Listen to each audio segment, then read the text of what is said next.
Good morning, everybody. Happy Tuesday. All right, we got a lot going on. New controversy with Border Patrol agents. We'll get into that. Also, AOC visited the border, and it didn't go particularly well.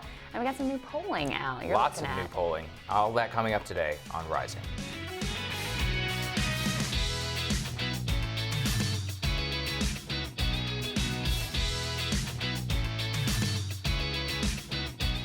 A lot breaking this morning. Saagar, what you got? Well, we have some new polling out, which has major ramifications for the Democrats in the 2020 election. Basically, it's the Democrats' giant leap forward, and it shows how far out of step the performances in those two debates were from the American people. A new poll from CNN shows on the issue of immigration, particularly for health care provided to undocumented immigrants living in the United States. They asked whether they would support that. 38% said yes. 59% said no. A reminder that every Democrat on the stage raised their hand whenever they said that health care, Medicare for all, or some sort of government health care should be provided to illegal immigrants. Second, on the issue of health care itself and on Medicare for all. If the government instituted a national health insurance program for all, do you think that the program should completely replace private health insurance? CNN asked Americans.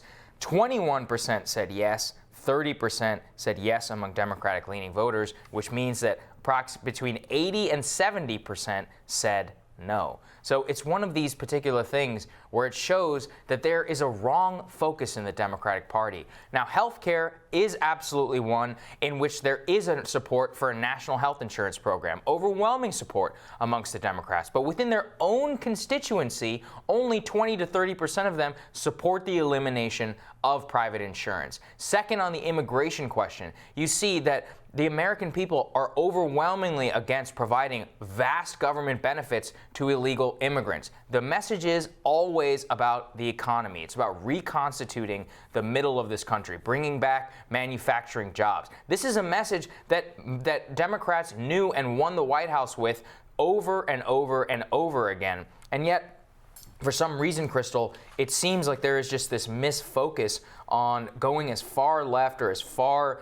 as woke as possible with no real understanding of the implications for that system, and particularly on the immigration question. It's an interesting point. It's an interesting question. Here's what I would say. I don't think politics works that way. And I kind of wish it did, because frankly, typical Democratic positions on the economy and most other issues are much more popular than Republican positions, but that's not how politics works. I mean, we ran Hillary Clinton, the most poll-tested, let me find exactly where I should be candidate, and it was a disaster, right? Meanwhile, Trump goes out there and says all kinds of shit that's completely unpopular, right? The Muslim ban's not popular. Cozying up to Putin and Kim Jong and all these people, that's not popular, right? Separating kids from their families isn't popular, but it's much more about people connecting with the values, with the person, feeling like they can trust them. So it's interesting. It's a warning sign for Dems. I agree. But I think you are much better off with someone like a Bernie Sanders,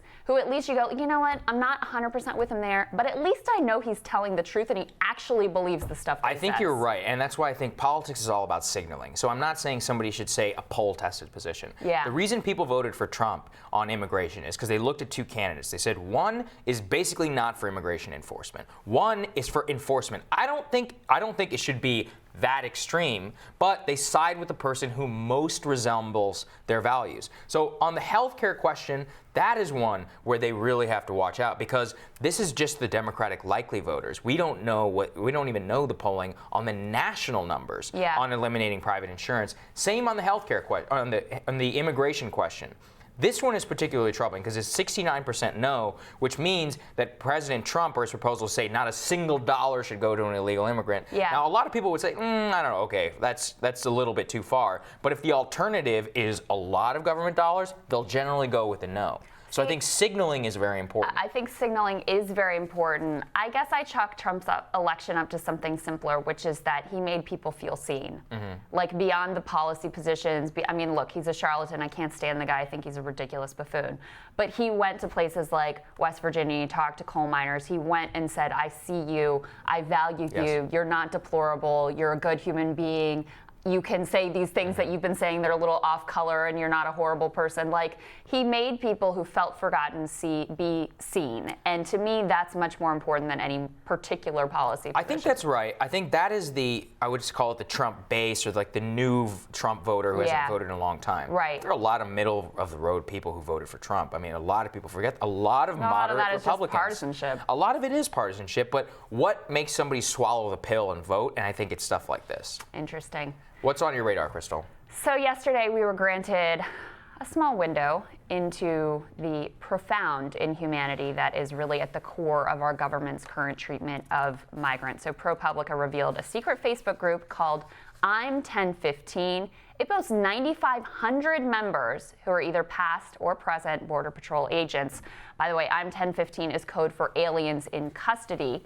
And the depiction in that Facebook group of migrants and politicians like Alexandria Ocasio-Cortez who advocate for migrants was absolutely horrifying.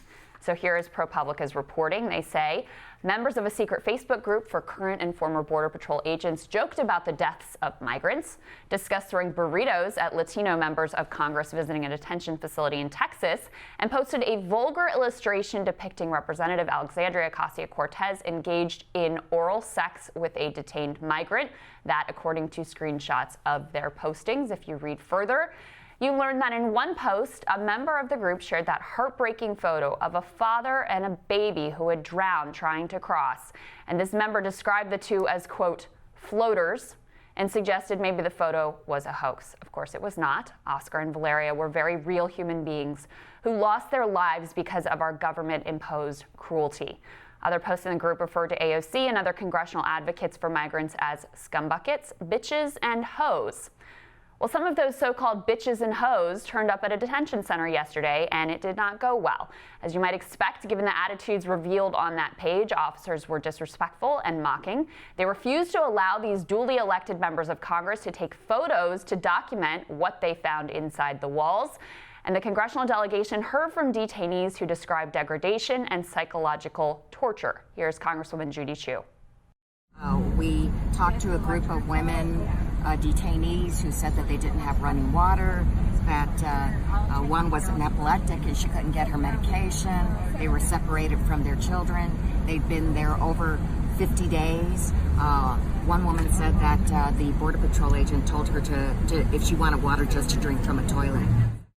Remember, these people are federal law enforcement. They are representing the United States of America. Our tax dollars are paying their salaries. They should be held to the absolute highest bar of professionalism, the highest bar of decency and compassion. But what do you expect when this president has set the bar for treatment of migrants so low?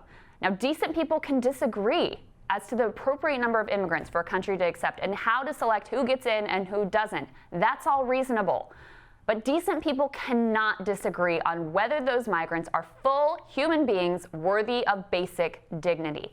A culture of inhumanity has been exposed, and no one, no matter what your views on immigration, should stand quietly while barbarism is committed in our name. And Saagar, with this Facebook group, part of the problem, you only have 20,000 Border Patrol agents nationwide, and you have 9,500 people in this group. Yeah, but that doesn't mean they're all participating in this content, right? True. I mean, they're always bad apples. But you match that up with the reporting that we've seen of the cruelty that is being engaged in these centers.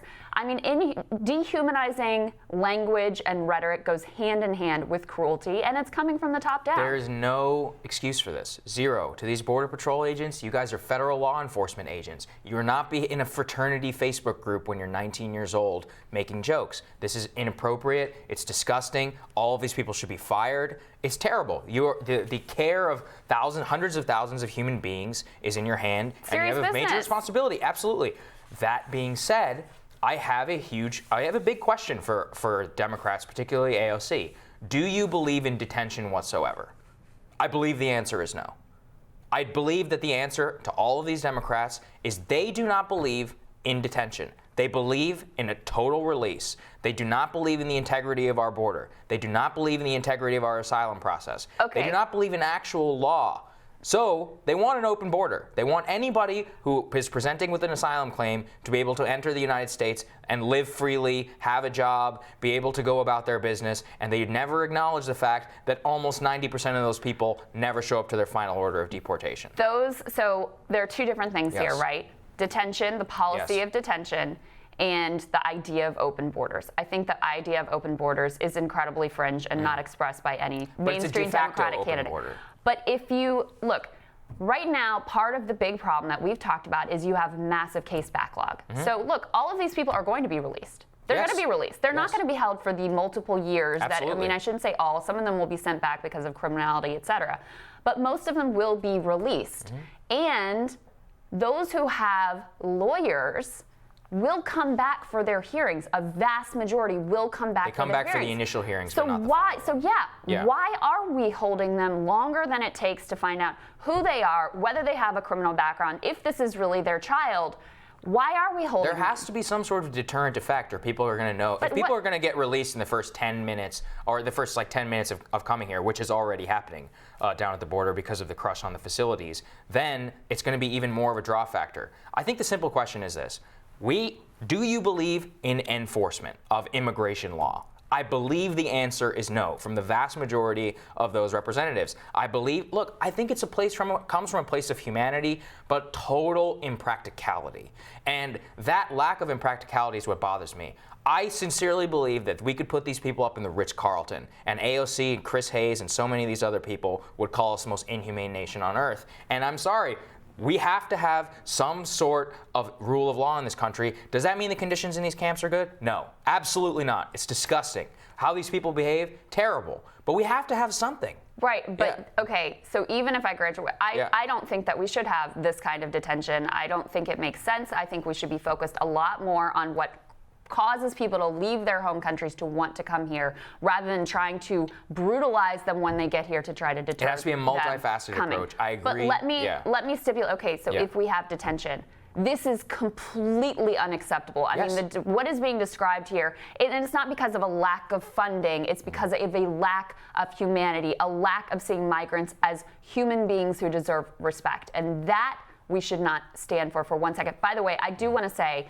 that CBP put out a statement and say they're going to conduct an investigation into this Facebook group. We'll see what happens there. But look, the tone is set from the top. And when you have cruelty as a policy of deterrence, it's not surprising that you have this kind of dehumanizing behavior and discussion. Well, I hope every single one of them is fired. And I say that as somebody who believes in immigration 100%, enforcement. So. 100%. Next up on Rising, the man mentioned in the Steele dossier is setting the record straight on allegations against him. Hill TV's John Solomon's conversation with Oleg Deripaska, next on Rising.